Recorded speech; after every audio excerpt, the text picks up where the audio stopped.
Hello students, welcome back to this channel Dinesh sir. इस video में हम बात करेंगे रिपीटर और इम्प्रूवमेंट एग्जाम के बारे में।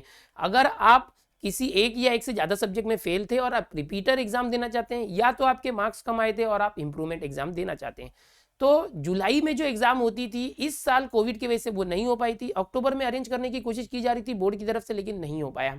फाइनली उसे नवंबर दिसंबर में अरेंज कर दिया गया है। इस वीडियो में आपको मैं सारी डिटेल दूंगा। ये एक डेडिकेटेड वीडियो होने वाला है, इस वीडियो को लास्ट तक जरूर देखें, बिकॉज इसमें हम डिस्कस करेंगे बहुत सारे पॉइंट्स की। जो रिटन एग्जाम है उसका शेड्यूल क्या होने वाला है, प्रैक्टिकल एग्जाम, ओरल एग्जाम और ग्रेड एग्जाम जो होती है उसका शेड्यूल क्या होगा, जो जर्नल होती है प्रैक्टिकल बुक और ग्रेड बुक्स उसको क्या बनाना पड़ेगा या नहीं बनाना पड़ेगा, या प्रैक्टिकल एग्जाम कैसे देना पड़ेगा। यहाँ पर आपको न्यू सिलेबस की एग्जाम होगी या ओल्ड सिलेबस की, बिकॉज 12th वाले बच्चों के लिए सिलेबस चेंज हो चुका है। तो बहुत सारे बच्चे बार बार क्वेश्चन पूछ रहे हैं और ये बहुत बड़ा कंफ्यूजन है टीचर्स में भी और बच्चों में भी। इसके बाद आपको मैं बताऊंगा कि जो एग्जाम का पेपर पैटर्न क्या होने वाला है, रिड्यूस सिलेबस आएगा या फुल सिलेबस। जैसे कि आप जानते हो इस साल जो 25% सिलेबस रिड्यूस कर दिया गया है बोर्ड एग्जाम के लिए, तो क्या ये रिपीटर और इंप्रूवमेंट के लिए अप्लाई होगा। फॉर्म भरना है तो कहाँ से भरना है, अगर आप रिपीट करना चाहते हो या इंप्रूवमेंट देना चाहते हो तो फॉर्म भरने के लिए कोई ऑनलाइन वेबसाइट है या किसी स्कूल कॉलेज से भरना होगा या कहाँ से भरना होगा। क्या आप किसी और स्कूल कॉलेज से फॉर्म भर सकते हो, आप क्या सब्जेक्ट चेंज कर सकते हो, या तो फिर जो प्राइवेट स्टूडेंट है फॉर्म नंबर 17 वाले उनका क्या होगा। तो ये सारे जो पॉइंट्स है एक एक करके मैं आपको बताने वाला हूँ। अगर आप सारे क्वेश्चंस के आंसर जानना चाहते हैं या किसी पर्टिकुलर क्वेश्चन का आंसर जानना चाहते हैं तो डिस्क्रिप्शन में टाइम स्टैम्प दिया हुआ, उस टाइम स्टैम्प पर जाकर आप उस पर्टिकुलर टॉपिक के बारे में जान सकते हैं। तो आओ चलो शुरू करते हैं। सबसे पहले बात करेंगे रिटन एग्जाम का शेड्यूल। तो पिछला जो मेरा वीडियो था उसमें मैंने आपको फुल डिटेल्स बताया था, एक्सप्लेन किया था कि जो 10वीं की एग्जाम है वो 20 नवंबर से चालू होकर 5 दिसंबर तक होने वाली है। जो 12वीं की एग्जाम है वो 20 नवंबर से 10 दिसंबर तक होने वाली है। और जो बाइफोकल या वोकेशनल कोर्सेज होते हैं उनकी 20 नवंबर से लेकर 7 दिसंबर तक एग्जाम होने वाली है। तो ये रिटन एग्जाम का शेड्यूल है। इसका जो पूरा एग्जाम का टाइम टेबल है वो मैंने पिछले वीडियो में दिया, उसका मैं डिस्क्रिप्शन में लिंक दे दूंगा, वहां से जाके आप देख लो। मैंने एक्सप्लेन किया हुआ है कि 10वीं 12वीं के कौन कौन से डेट को कौन सा एग्जाम है, उसका पीडीएफ भी आपको डिस्क्रिप्शन से मिल जाएगा। इसके बाद हम बात करेंगे प्रैक्टिकल और इंटरनल ओरल ग्रेड एग्जाम जो होती है उसके बारे में। तो बच्चों आपको बता दूं कि इस साल जो जैसे हर साल जो है रिटन एग्जाम चालू होने के काफी पहले जो है प्रैक्टिकल एग्जाम ले ली जाती है 15 दिन पहले तक। लेकिन अब जो है जब रिटन एग्जाम चालू होगी उसी के दौरान जो है ये जो है इसको अरेंज किया जाएगा स्कूल और कॉलेजेस के जरिए। 18 नवंबर से लेकर 5 दिसंबर के बीच में ये जो प्रात्यक्षिक यानी प्रैक्टिकल, श्रेणी यानी ग्रेड एग्जाम्स और तोंडी यानी ओरल एग्जाम जो है अरेंज की जाएगी। कब, जो 10वीं है उसकी 18 नवंबर से लेकर 5 दिसंबर के बीच में हो जाएगा, और जो 12वीं वाले हैं उनके लिए 18 नवंबर से 10 नवंबर, यानी जो रिटन एग्जाम का जो टाइम टेबल है उसी दौरान उसके 2 दिन पहले ही चालू हो जाएगा। तो आपके जो स्कूल कॉलेज वाले होंगे वहां पर आपको कॉन्टेक्ट करना होगा, उसके बारे में मैं बताता हूँ डिटेल में। अगला जो बच्चों का क्वेश्चन होता है कि जर्नल का क्या। जो बच्चे साइंस स्ट्रीम से हैं, फिजिक्स केमिस्ट्री बायो है, या जो 10th में साइंस सब्जेक्ट जिसको है, तो क्या उनको फिर से जर्नल बनाना पड़ेगा। एक्सपेरिमेंट्स का क्या होगा। तो बच्चों आपने ऑलरेडी एक साल प्रैक्टिकल किया हुआ है, एक्सपेरिमेंट किए हुए हैं, तो आपको जो प्रैक्टिकल से उसका रिवीजन करने के लिए अपने सेंटर पर जा सकते हो, जिस स्कूल या कॉलेज में थे वहां पर फाइनली उनसे बात करो ऑफिस में जाके, वो आपके लिए 1-2 दिन जब रिवाइज या जो रिवीजन अरेंज करेंगे उसमें आप कर सकते हो। जो जर्नल है वो आपको फिर से नहीं बनाना है। पिछले साल का जो जर्नल है आपके पास सर्टिफाइड किया हुआ पड़ा होगा तो वही आपको यूज करना है। आपके पास नहीं है तो अपने स्कूल कॉलेज में कांटेक्ट करके वो वापस से ले लो, आपको नया जर्नल बनाने की जरूरत नहीं होती है। जो ग्रेड की बुक्स होती है 10th स्टैंडर्ड वालों के लिए स्पेशली, तो वो जो पिछले साल की बुक्स है वही चलेगी। तो आप 10वीं में हो या 12वीं में जितने भी जर्नल थे, प्रैक्टिकल बुक थी साइंस की या ग्रेड बुक थे, तो उनको फिर से बनाने की जरूरत नहीं है। आपका पिछले साल जो आपने एग्जाम दिया था वही चलेगा। इसके बाद बच्चों के क्वेश्चन होते हैं कि सर अभी अगर हम रिपीटर एग्जाम या इंप्रूवमेंट एग्जाम देते हैं तो क्या हमें न्यू सिलेबस पढ़ना चाहिए या ओल्ड सिलेबस, क्योंकि इस साल से 12th में न्यू सिलेबस आया। 10th वालों के लिए कोई प्रॉब्लम नहीं है, 10th के लिए पिछले साल जो सिलेबस था इस साल भी वही सिलेबस है, लेकिन जो 12th वाले हैं उनके लिए बुक्स चेंज हो गई हैं। तो बच्चों आपको बता दूं जो 10th है वो तो वही सिलेबस पढ़ेंगे जो था वही है। जो 12th वाले है आपको पिछले साल जो सिलेबस था वही पढ़ना है, यानी ओल्ड सिलेबस पढ़ना है, नया सिलेबस नहीं पढ़ना है। जबकि नया सिलेबस और ओल्ड सिलेबस लगभग 70-80% तक सेम है, फिर भी आप ओल्ड सिलेबस ही रिफर करेंगे। ओल्ड सिलेबस के ऊपर ही पेपर आएगा।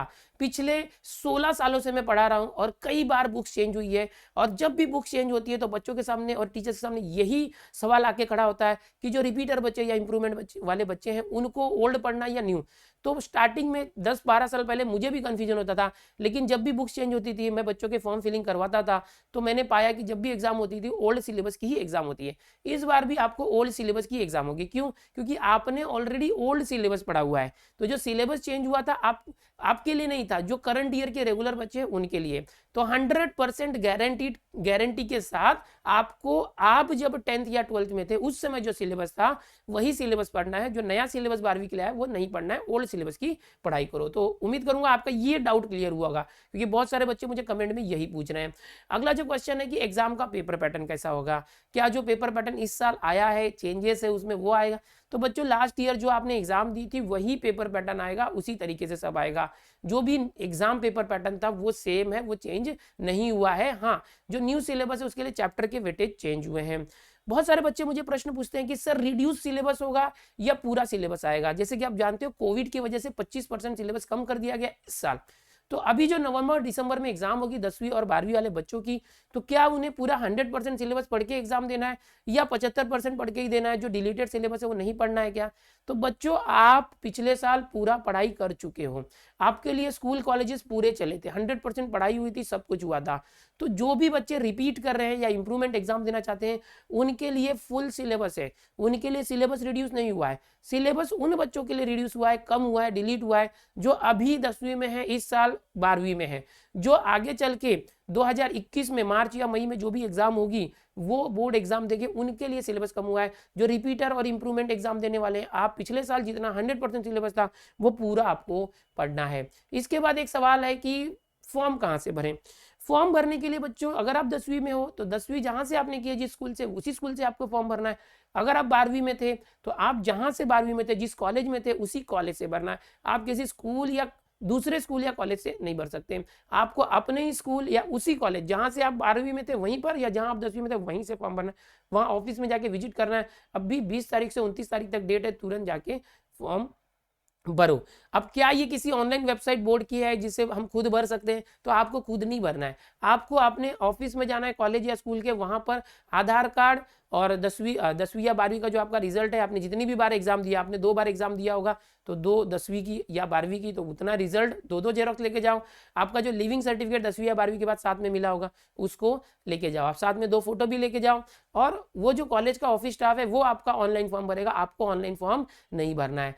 कुछ बच्चे पूछते हैं कि सर मैं जिस कॉलेज में या स्कूल में था वहां से मेरा अच्छा नहीं जम रहा है, मुझे वहां नहीं जाना है, क्या मैं दूसरे स्कूल कॉलेज से फॉर्म भर सकता हूँ? बिल्कुल नहीं भर सकते हैं। आप किसी दूसरे स्कूल कॉलेज से नहीं भर सकते, आप खुद ऑनलाइन भी नहीं भर सकते, क्योंकि ये सारे फॉर्म जो ऑनलाइन भरे जाते हैं वो जिस स्कूल में थे आप या जिस कॉलेज में थे उसी के लॉगिन आईडी पासवर्ड से भरे जाएंगे। उस कॉलेज या स्कूल का लॉगिन आईडी पासवर्ड होता है, उसी से लॉगिन होगा महाराष्ट्र बोर्ड की वेबसाइट पर, और वही आपका जो है डेटा फीड करेंगे। आप खुद से नहीं कर सकते, आपको कॉलेज के थ्रू ही करवाना है या स्कूल के थ्रू करवाना है।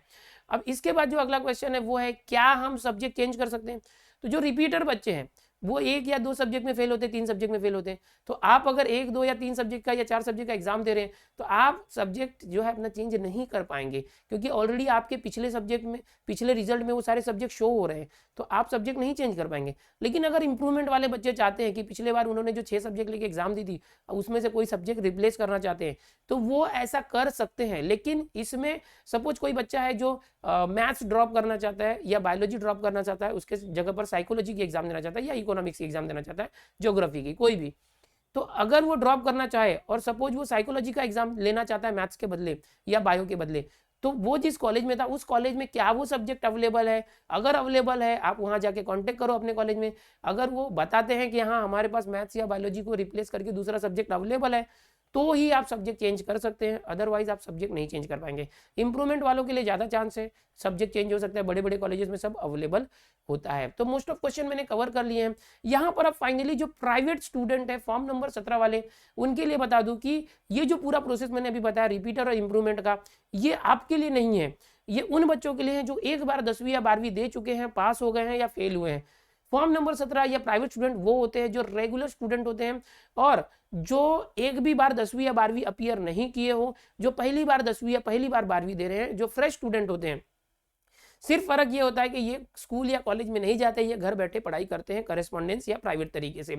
इनका जो बोर्ड में रजिस्ट्रेशन किया जाता है जिसको हम फॉर्म नंबर 17 बोलते हैं, जो जून में महीने में आता है, बट इस साल कोविड की वजह से वो नहीं आया, तो आप लोगों का रजिस्ट्रेशन नहीं हुआ है। और ये जो अभी फॉर्म निकला है नवंबर दिसंबर के लिए जो कॉलेजेस या स्कूल में जाके भरना है, ये जो है ये एग्जाम फॉर्म है। तो आपको पहले फॉर्म नंबर 17 के लिए रजिस्ट्रेशन फॉर्म भरना होगा, आपका बोर्ड में रजिस्ट्रेशन होगा, आपको एक एनरोलमेंट नंबर मिलेगा। उसके बाद अभी जो बच्चे स्कूल कॉलेजेस में पढ़ रहे हैं जिनकी मार्च में 2021 में या मई 2021 में जब एग्जाम होगी, उनके साथ ही आपकी एग्जाम होगी। उनका जब एग्जाम फॉर्म भरा जाएगा तभी आपका एग्जाम फॉर्म भरा जाएगा।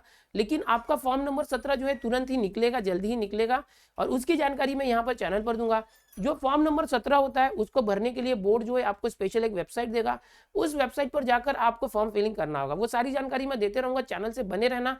जब भी रजिस्ट्रेशन चालू होगा फॉर्म नंबर 17 प्राइवेट स्टूडेंट का तो मैं आपको जानकारी दूंगा, वेबसाइट बताऊंगा, उस वेबसाइट पर जाकर आप रजिस्ट्रेशन करके सेंटर सेलेक्ट करना। आप जहां भी रहते हो आपके नियर बाय वहां सेंटर शो होगा लोकेशन डालने के बाद, तो जो भी नियरेस्ट सेंटर को सेलेक्ट करना, उस सेंटर पर जाकर आपको जो है सारा प्रोसेस करना होता है। फिर वहां से एग्जाम फॉर्म वगैरह भरना होता है, वहां से आपकी ओरल प्रैक्टिकल एग्जाम होती है। ये सारी डिटेल मैं आपको बताऊंगा। इसके बाद अब एडमिशन का क्या आप नवंबर दिसंबर की एग्जाम देते हैं रिपीटर और इंप्रूवमेंट वाले बच्चे, और आप पास हो जाते हैं, आपका समझो दिसंबर के एंड तक या जनवरी में रिजल्ट आ जाता है, तो क्या इसी साल एडमिशन हो जाएगा? जो बच्चों का 11वीं का एडमिशन अभी पेंडिंग है, डिप्लोमा है, ITI है, 10वीं वाले या 12वीं वाले, तो बच्चों इसमें यही बोलना चाहूंगा कि सिचुएशन पे सब डिपेंड होगा।